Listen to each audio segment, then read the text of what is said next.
നമസ്കാരം, ഞാൻ രതീഷ് രാജൻ. 2025 ജൂലൈ മാസം ഇടവക്കൂറിൽ ജനിച്ച ആളുകളുടെ സാമാന്യമായിട്ടുള്ള ഫലങ്ങളാണ് പറയാൻ പോകുന്നത്. ഇടവക്കൂറിൽ വരുന്നത് കാർത്തിക നക്ഷത്രത്തിൻ്റെ അവസാനത്തെ 3 പാദങ്ങൾ, രോഹിണി മകയിരത്തിൻ്റെ ആദ്യത്തെ 2 പാദങ്ങൾ, അര. ഇത്രയുമാണ് ഇടവക്കൂറിൽ വരുന്നത്.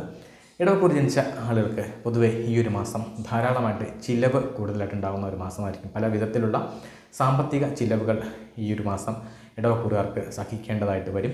അതുപോലെ അങ്ങനെ ഉണ്ടെങ്കിലും നേരായ മാർഗത്തിലല്ലാതെ ചില മാർഗങ്ങളിലൂടെ ധനം ലഭിക്കുന്നതിനുള്ള ഒരു സാധ്യത ഇടവക്കൂറുകാർക്ക് ഉണ്ട്. അതുപോലെ തന്നെ നേത്രരോഗങ്ങൾ, ത്വക്ക് രോഗങ്ങൾ, ശരീരത്തിൽ ഉണ്ടാകുന്ന ചില നീർക്കെട്ടുകൾ, അങ്ങനെയുള്ള അസുഖങ്ങളൊക്കെ ഈ ഒരു മാസം ഇടവക്കൂറുകാർക്ക് ഉണ്ടാകാനുള്ള സാധ്യതയുണ്ട്. പൊതുവെ മനസ്സിലുണ്ടാകുന്ന സമാധാനം, കുടുംബ ഐക്യം അതെല്ലാം പൊതുവെ ഈ ഒരു മാസം കുറവായിരിക്കും. യാത്രകൾ ധാരാളമായിട്ട് വേണ്ടിവരും. സാധാരണയിൽ നിന്നും കൂടുതലായിട്ടുള്ള യാത്രകൾ ഈ ഒരു സമയത്ത് വേണ്ടിവരും.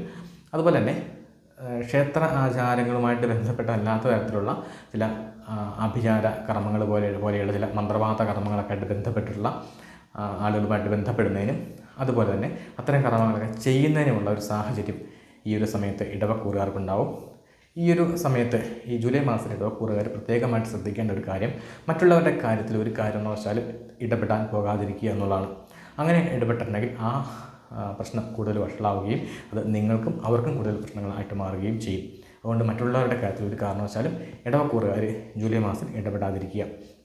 ഇത്തരം ദോഷങ്ങൾക്കുള്ള പരിഹാരമായിട്ട് ചെയ്യേണ്ടത് ദേവീക്ഷേത്രത്തിൽ ദർശനം നടത്തുക, ഭാഗ്യസൂക്തം അർച്ചന നടത്തുക. അതുപോലെ തന്നെ ഐക്യമത്യ മന്ത്രം കൊണ്ട് അർച്ചന, ഭാഗ്യസൂക്തം തന്നെയാണ് ഏറ്റവും ഗുണപ്രദമായിട്ടുള്ള വഴിപാട്. നെയ്വിളക്ക് സമർപ്പിക്കുക, കടും പായസം പോലെയുള്ള വഴിപാടുകളൊക്കെ കഴിക്കുക. അങ്ങനെയൊക്കെ ചെയ്യുന്നത് ഈ ഒരു സമയത്തുള്ള ദോഷപരിഹാരത്തിന് ഗുണപ്രദമാണ്.